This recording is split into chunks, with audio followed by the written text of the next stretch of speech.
주제가 바로 십자가의 치유입니다. 십자가의 치유라는 것은 십자가를 통해서 고침을 받고 치료되고 또 치유되는 은혜를 사모하기 위해서 5가지 주제를 가지고 우리가 하나씩 하나씩 치유해 가시는 예수님의 그 치유의 능력과 은혜를 경험하게 될 것입니다. 오늘은 첫날 우리의 병든 마음을 치유하라가 주제가 되겠습니다. 오늘 본문에 보니까 베다니가 등장합니다.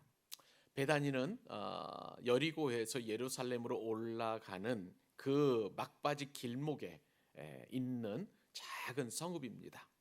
예수님께서는 공생애를 사시면서 늘 예루살렘에 올라가실 때마다 이 베다니에 꼭꼭 들려서 교제하곤 하셨습니다. 예수님께서 올라가실 때마다 들렀던 이 베다니에는 우리가 잘 아는 나사로와 그리고 그의 여동생들인 마르다와 마리아가 사는 동네가 바로 이 베단이라고 할 수가 있겠고요. 이 베다니는 참 재미있는 뜻을 가지고 있습니다. 가난한 사람들의 집이라는 뜻을 가지고 있고요. 또 무화과의 집이라는 그런 뜻도 가지고 있습니다. 이 이름에 걸맞게 이 베단이라는 지역은 이렇게 예루살렘에서 유대 광야로 내려갈 때에 그 모퉁이에 있는데 가는 길목에 있는데 그런 것처럼 항상 볕을 많이 받아요. 양지볕입니다. 그러다 보니까 무화과가 아주 잘 익는, 그리고 무화과가 아주 많은 열매를 맺는, 무화과가 살기에 적합한 그러한 지형을 가지고 있다고 보여집니다. 그리고 무엇보다도 이 가난한 자들의 집이라는 뜻을 가지고 있다고 말씀을 드렸는데, 예루살렘에서 이제 생활고라든지 어려움을 겪다 보면 이제 예루살렘 성 안에 살지를 못하고 이제 밖으로 쫓겨 나와서 살게 되는데, 그러다 보니까 예루살렘에 있는 빈민가들이 그 예루살렘 거처를 마련하지 못하고 이제 이 베다니에 이제 거처를 마련하는 그런 일들이 종종 있었던 것 같습니다. 마치 예전에 우리나라에 1970년대에 청계천을 개발하면서 청계천에 살던 그 빈민가의 사람들이 다 성남이라는 곳을 이주했던 것처럼 베다니가 바로 그러한 곳 지역 정도로 생각을 하시면 우리가 쉽게 이 베다니가 어떤 지역인지를 우리가 이해할 수 있을 것 같습니다. 오늘 본문에 보니까 예수님께서는 베다니 시몬의 집에 머무르셨다, 그렇게 성경에 기록되어 있습니다. 자, 주님께서 머무르신 이 날은 어떤 날이냐? 종료주일 전날 안식일이에요. 어제가 우리가 이제 종료주일로 지키게 되었는데, 말하자면 지난주 토요일 날, 엊그저께라고 할 수가 있겠습니다. 그때는 아직은 이제 안식일이 토요일이 있으니까 이 안식일 날 이제 시몬의 집에, 베다니 시몬의 집에 머무르게 되셨는데 그 이유가 있었어요. 예전에 이 시몬은 문둥병에 걸린 적이 있었습니다. 예수님께서 시몬의 이 문둥병을 고쳐 주셨고, 그 시몬이 그 고쳐 주심에 대한 좀 사례를 하고 싶은데, 예수님의 특별히 이제 식사 대접을 하고 싶은 그런 마음이 있었던 것 같아요. 그래서 예수님과 그리고 예수님의 공동체인 제자 공동체를 다 초청을 해서 시몬의 집에서 식사 대접을 하는 그런 상황이었습니다.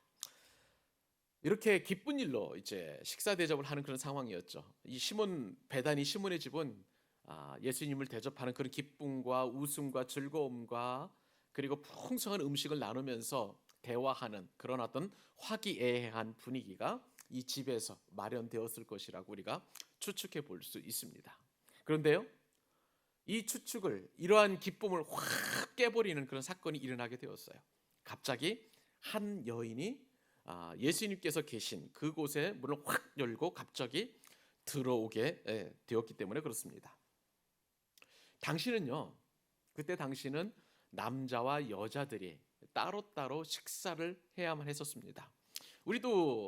저도 어렸을 때에 저희 큰 집에 가면 항상 큰아버지하고 사촌 형은 같은 이렇게 상에서 식사를 하시고, 할머니하고 뭐 큰어머니하고 누나들은 따로 이렇게 식사했던 그 기억이 납니다. 물론 이제 우리나라에서는 같은 방에서 이렇게 나눠서 식사를 했지만, 유대인들의 관습에 따르면 식사하는 장소가 달라요. 남자들이 식사하는 곳, 여자들이 식사하는 곳.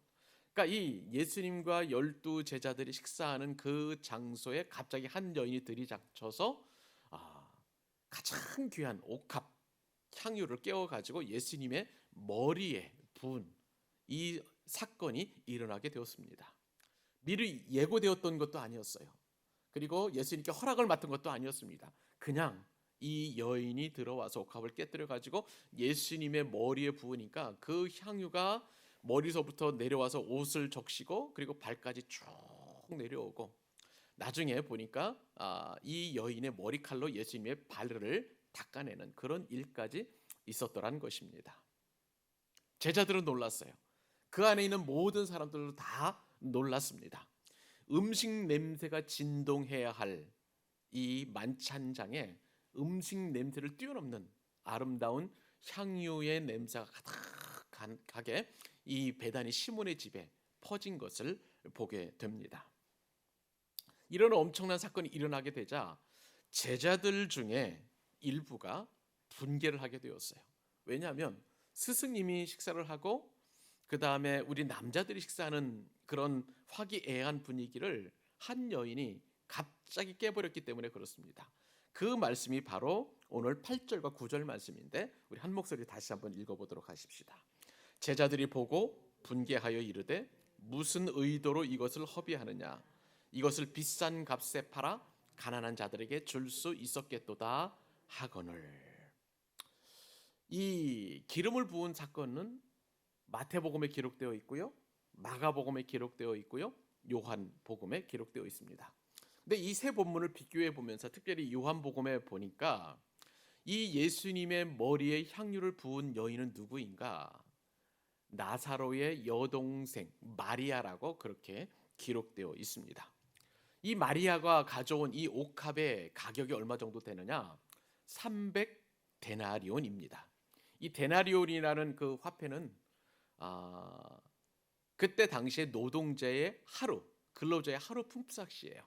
그러니까 대략 300데나리온이라면 뭐 예를 들어서 이제 뭐 일주일에 하루 정도는 쉬어야 되잖아요. 안식일에 쉬든 뭐 우리 같이 뭐 주일에 쉬든지 간에 쉬면 대략 1년치 연봉에 해당하는 엄청난 값이 나가는 그러한 값비싼 향유라고 생각해 볼 수 있을 것입니다.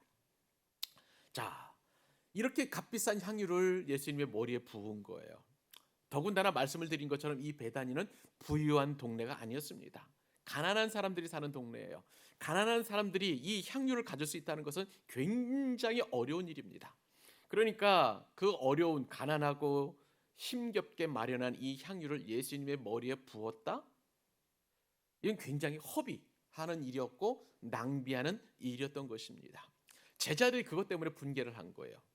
그런데 이 제자들 중에서도 더 분개한 사람이 있었습니다. 요한복음에 보면 그 이름을 가롯 유다다라고 그렇게 설명을 합니다. 다른 제자들 다 분개했지만 특별히 큰 소리로 이 여인을 책망한 사람이 바로 이 가롯 유다였다는 것이죠. 가롯 유다는 말합니다.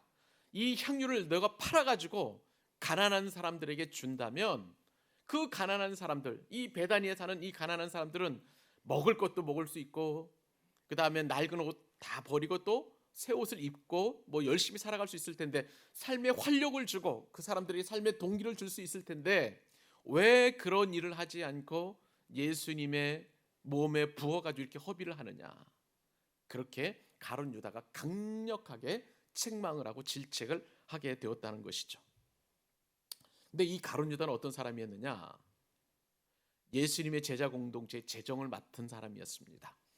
여러분, 예수님 가난한 사람이었어요. 머리 둘 곳조차 없는 사람이었고요, 옷도 한 벌밖에 가지지 않은 그런 예수님이셨는데 그 가난한 예수님 공동체의 재정이 돈이 얼마나 있었겠습니까?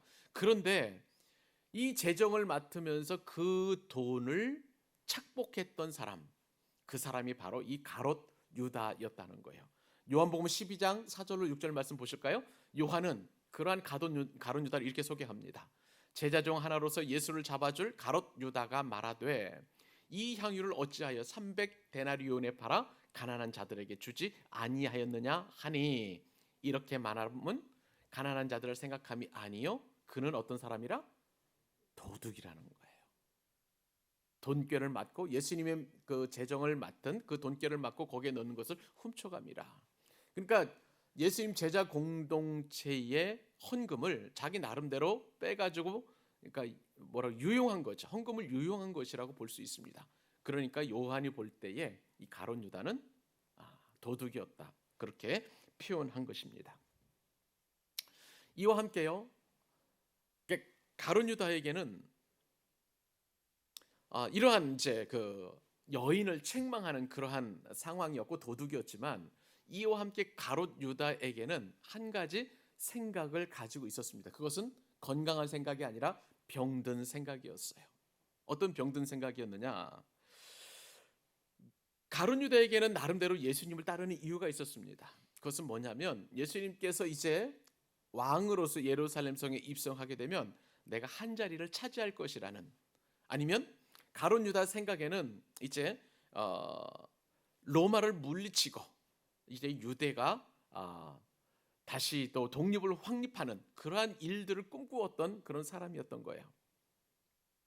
그래서 가룟 유다는 생각을 했었습니다. 내 기대대로 예수님께서 왕이 되셔야 하는데, 예수님은 말끝마다 이제 사울으면 내가 이제 죽었다가 사울으면 내가 죽게 되었다는 것을 계속 반복해서 말씀하시는 거예요.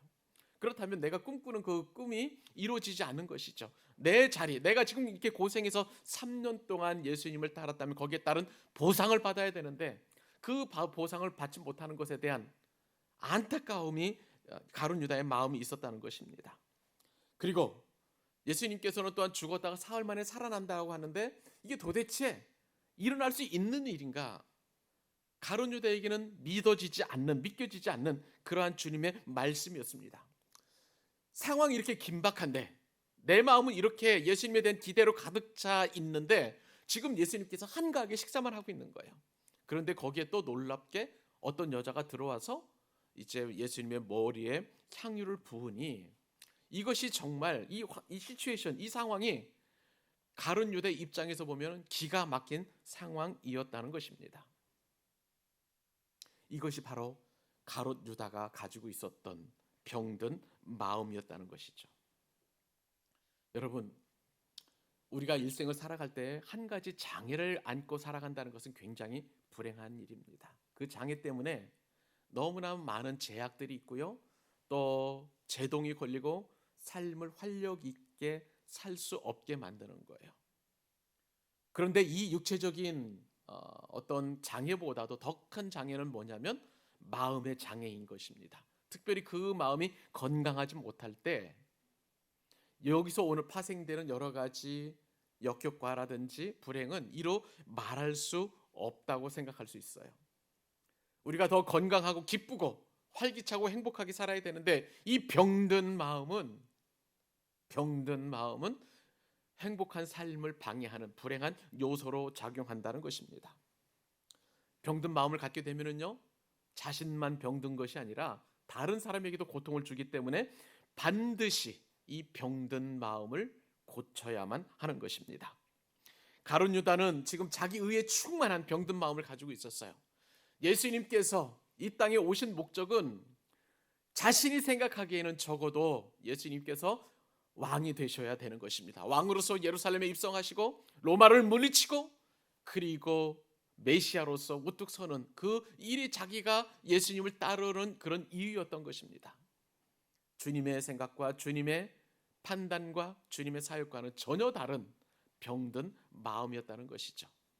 여기서 우리는 병든 마음을 가진 가룟 유다의 그 최후를 생각해 볼 수 있습니다.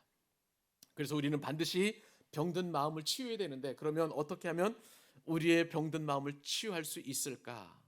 첫 번째는요, 바로 마음속에 있는 죄를 없앨 때 병든 마음을 치유할 수 있다는 것입니다. 병든 마음의 가장 큰 원인은 마음속에 있는 죄인 것입니다. 마음속의 죄는 무엇입니까? 내 중심적인 생각이에요. 내가 가지고 있는 의지대로 생각하는 거예요. 내 마음대로 판단하는 거예요. 하나님 뜻보다도 내 뜻이 더 중요하게 여겨지는 그것이 바로 자기 중심적인 생각이고, 이것이 바로 죄라는 것입니다. 아담과 하와가 바로 이 죄를 지었죠. 하나님의 말씀보다도 내 생각이 더 중요하다는 그런 생각을 가지고 있었습니다. 마음이 병든 증거입니다. 우리도 결혼 생활을 하다 보면 부부지간에도 이 병든 마음 때문에 얼마나 많은 고통을 겪고 있는지 모릅니다. 부부가 이혼하려는 중요한 이유 가운데 하나는 뭐냐면 항상 자기중심적인 생각을 하기 때문에 그래요. 아내가 보기에 남편은 너무나 황당한 거예요. 저 사람은 도대체 내 말을 들을 생각을 안 한다고 그렇게 말을 합니다. 남편 역시도 마찬가지죠. 남편 역시도 아내는 내 소리를 들을 생각조차도 하지 않고 늘 자기 마음에 있는 이야기만 한다고 하니까 서로 간의 마음이 소통되지 않으니까 병든 마음으로 불화하게 되고 서로 또 그것이 증폭될 수밖에 없는 그런 상황인 것이죠. 이렇게 자기중심적인 생각은 항상 죄와 연결되어 있습니다. 상대방의 생각보다는 내 생각이, 그리고 하나님의 뜻보다는 내 뜻이 더 우선되어야 하기 때문에 이것이 바로 이 마음이 병든 마음이라는 것이죠. 하나님의 뜻을 거역하면 반드시 곤고와 고통과 아픔과 그리고 인생의 고통이 옴에도 불구하고 우리는 이 병든 마음, 자기중심적인 생각을 포기하지 않으려고 합니다.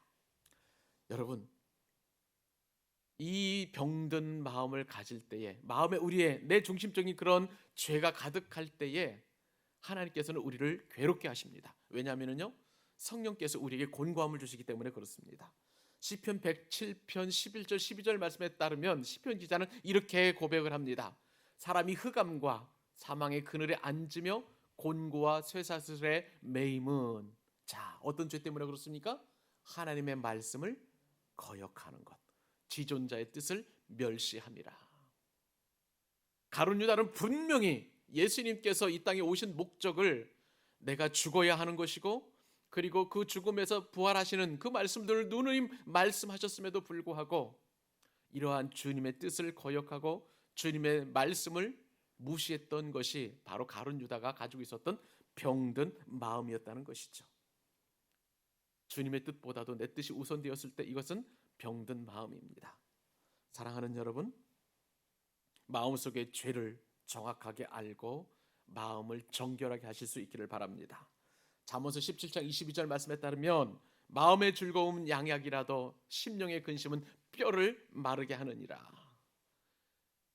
우리의 마음에 건강하지 않으면 우리의 심령의 근심, 우리의 뼈를 마르게 할 정도로 고통스럽게 하는 거예요. 왜냐하면 우리들 마음 가운데 있는 그 근본적인 죄, 내 뜻대로 내 중심적으로 살려고 하는 그 죄를 성령께서 늘 우리를 지적하시기 때문에 그런 거예요. 그러므로 우리가 건강한 마음을 갖기 위해서는 우리 마음속에 있는 내 중심적인 그 생각과 그 뜻을 포기하는, 그 마음속의 죄를 사하는, 없애는 저와 여러분이 될 수 있기를 바랍니다. 병든 마음을 치유하는 두 번째 은혜는 뭐냐면 항상 부정적인 생각을 없애야 된다는 거예요. 여러분들은 유리컵 속에 있는 물 절반이 담겨 있을 때 어떻게 말씀하시는 편입니까? 물이 절반밖에 없다고 이야기하는 편인가요? 아니면 절반씩이나 남았다라고 이렇게 이야기하는 편인가요? 하나는 부정적인 생각이고 하나는 긍정적인 생각을 이라고 할 수가 있겠습니다. 우리는 항상 부정적인 생각을 버려야 돼요. 이것은 주님께서 우리에게 말씀해 주시는 그런 말씀에 기인하기도 합니다. 예수님께서 마태복음 13장 12절 말씀에서 무릇 있는 자는 넉넉하게 되되 없는 자는 그 있는 것도 빼앗기리라. 우리가 있는 것에 대하여 감사하고 우리가 있는 것에 대하여 기뻐하며 또 그 은혜를 찬양할 때 있는 것은 점점 더 많아지지만, 그러나 그것이 불평이 되고 불만이 되고 또 하나님 앞에 대한 원망이 되면 있는 것조차도 빼앗기는 그런 결과를 초래한다고 주님께서 말씀하시는 것입니다. 마음이 병들게 되면은요, 가장 먼저 하나님을 원망하면서 부정적인 생각이 되는 거예요. 부정적인 생각이 가장 끝판왕은 바로 하나님을 원망하는 것입니다. 자기가 잘못해놓고도 하나님을 원망하는 그런 일이 생기는 것이죠. 잠언서 19장 3절 말씀에 보면 부정적인 마음을 가졌을 때 이런 고백을 하게 됩니다. 사람이 미련함으로 자기 길을 굽게 하고 마음으로 여호와를 원망하느니라. 사랑하는 여러분, 부정적인 생각을 버리실 수 있기를 바랍니다. 우리들의 마음에서 부정적인 생각을 버리지 않으면 우리들의 마음은 여전히 병든 상태에 있는 것이에요. 여러분 잘 아시잖아요. 이스라엘 백성들이 가데스 바네아에서 이제 자신들이 들어갈 가나안 땅을 이제 염탐을 하게 되었습니다. 12명의 정탐꾼들, 각 지파의 가장 뛰어난 사람들을 보내어서 그 가나안 땅을 정탐했는데, 정탐하고 돌아온 그 정탐꾼들의 반응이 기가 막힙니다. 두 명만 그 땅은 하나님께서 우리에게 주신 땅이라고 이야기하지만, 나머지 10명은 그 땅에 사는 사람들을 보니까 안악 자손들을 보니까 거인 자손들 같다는 거예요. 키도 장성하고 무기도 강력한 무기를 가지고 있고, 도저히 우리는 그 땅을 차지할 수 없을 만큼 그들에 비하면 우리는 메뚜기에 불과하다라고 그렇게 이야기합니다. 그러나 건강한 마음을 가지고 있는, 긍정적인 마음을 가지고 있었던 여호수아와 갈렙만 저들은 우리의 밥이라고 그렇게 이야기하고 있습니다. 사랑하는 여러분, 건강한 마음은 긍정적인 생각을 하는 거예요. 긍정적인 생각, 그것이 바로 우리가 건강한 마음을 갖는 비결인 줄로 믿습니다. 그리고 마지막 한 가지, 우리가 어떻게 하면 병든 마음을 고칠 수 있을까, 건강한 마음을 가질 수 있을까? 그것은 십자가를 가까이 해야 한다는 거예요. 너무나 중요한 그러한 교훈입니다. 지금 제자들과 그리고 가룟 유다를 포함한 이 예수님의 제자들은요, 병든 마음을 가지고 있었습니다. 그 이유가 한 가지 있었어요. 예수님께서 곧 잡히실 것을, 그리고 십자가 지실 것을, 죽음에 이를 것을 누누이 말씀하셨습니다. 그런데 이 12명의 제자들은 한 귀로 듣고 한 귀로 흘린 거예요. 그러니까 병든 마음을 가질 수밖에 없었던 것입니다. 그러나 여러분, 예수님께서 하신 이 말씀을 귀담아 들은 사람이 있었습니다. 누구입니까? 바로 마리아였어요. 마리아는 예수님께서 죽으실 것을 그가 기억을 하고, 그리고 이제 그 때가 다다랐음을 나름대로 직감을 하였습니다.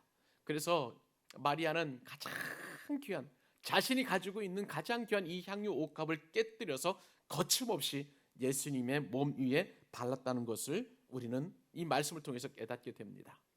그런데 이것이요, 주님이 보시기에는 너무나 아름다운 일이었어요. 오늘 본문 10절 말씀이 있는데, 10절 말씀은 그냥 우리 개역 성경보다도, 개역 개정보다도 표준 세번역에 보니까 이렇게 번역을 해놨습니다. 너무 좋은 표현이라서 제가 가져왔는데요. 그가 내게 아름다운 일을 했느니라. 아름다운 일을 했다고 했어요. 예수님의 그 몸에 향유를 부은 것은 아름다운 일이라고 주님께서 말씀하셨습니다. 왜 아름다운 일입니까? 예수님의 장례를 준비했기 때문에 그런 거예요. 예수님을 따르는 수많은 무리들이 있었습니다. 그 중에서도 70여인의 공동체가 있었고, 그 안에서도 핵심적인 12제자들이 있었지만, 그 누구도 예수님의 장례를 준비하는 아름다운 일을 한 사람이 없어요. 그러나 딱 한 사람, 바로 이 마리아만 예수님의 장례를 준비하는 아름다운 일을 하였던 것입니다. 마리아의 마음속에는 늘 십자가가 있었던 거예요. 예수님께서 고난당하실 그 고난이 늘 마리아의 마음속에는 자리하고 있었다는 것입니다. 그러므로 이 예수님의 십자가를 생각하는 것은 건강한 마음을 갖는 것이냐, 병든 마음을 갖는 것이냐의 시금석이라고 할 수가 있겠습니다. 예수님께서는요, 병든 마음을 가진 제자들에게 꾸중하십니다. 너희가 어찌하여 이 여자를 괴롭게 하느냐. 병든 마음을 꾸짖는 거예요. 예수님의 뜻을 알지 못하는 이 답답하고 여전히 병들어 있는 제자들의 마음을 꾸짖고 계시는 예수님을 보게 됩니다. 그러나 건강한 마음을 가지고, 그리고 아름다운 일을 한 이 마리아를 칭찬하십니다. 예수님께서 보실 때에 이 마리아의 헌신은 힘을 다하여 예수님의 몸에 향유를 부은 아름다운 헌신이었습니다. 이러한 헌신, 건강한 마음을 가진 이 마리아에 대하여 예수님께서는 엄청난 축복을 하십니다. 그 축복이 여러분의 축복이 되기를 원하는 마음을 같이 한번 본문 말씀을 읽어보십시다. 13절 말씀 같이 한번 읽어보도록 하십시다. 내가 진실로 너희에게 이르노니 온 천하에 어디서든지 이 복음이 전파되는 곳에서는 이 여자가 행한 일도 말하여 그를 기억하리라 하시니라. 아멘. 내가 진실로 너희에게 이르노니, 내가 진실로 할 때 이 진실로라는 것은 아멘이라는 뜻이에요. 내가 아멘 하면서 너희에게 말한다. 온 천하에 어디서든지 이 복음이 전파되는 곳에서는, 주님이 오실 때까지 주의 복음을 왕성하게 계속 번져 나갈 텐데, 전파될 텐데, 그 전파되는 곳곳마다 이 여인이 행한 일들은 기억되게 되리라. 기억나게 되리라. 그렇게 말씀하시는 것입니다. 우리도 마리아처럼 십자가를 생각하면서 내 중심적인 그리고 부정적인 생각을 내려놓고 우리들의 마음이 건강하게 된다면 마리아와 같은 축복을 누리게 될 줄로 믿습니다. 이제 고난주간 첫째 날에 우리에게 주신 이 병든 마음을 치유하는 것이 얼마나 중요한지, 우리가 십자가를 생각할 때에 우리가 이 병든 마음을 치유할 수 있는 그 비결인 것을 오늘 말씀을 통해서 우리가 깨달았습니다. 사랑하는 여러분, 이 귀한 마음이 저의 마음이 되었으면 좋겠고요, 이 건강한 마음이 여러분 한 분 한 분들의 마음이 될 수 있기를 바랍니다. 십자가를 생각하느냐, 십자가를 의지하느냐, 그것이 바로 건강한 마음과 병든 마음을 가르는 시금석이라는 사실을 깨닫고 이번 한 주간 동안 주님의 십자가를 풍성하게 묵상하고 주님이 주시는 내 병든 마음을 치유하는 그 치유를 경험할 수 있기를 주님의 이름으로 축복합니다.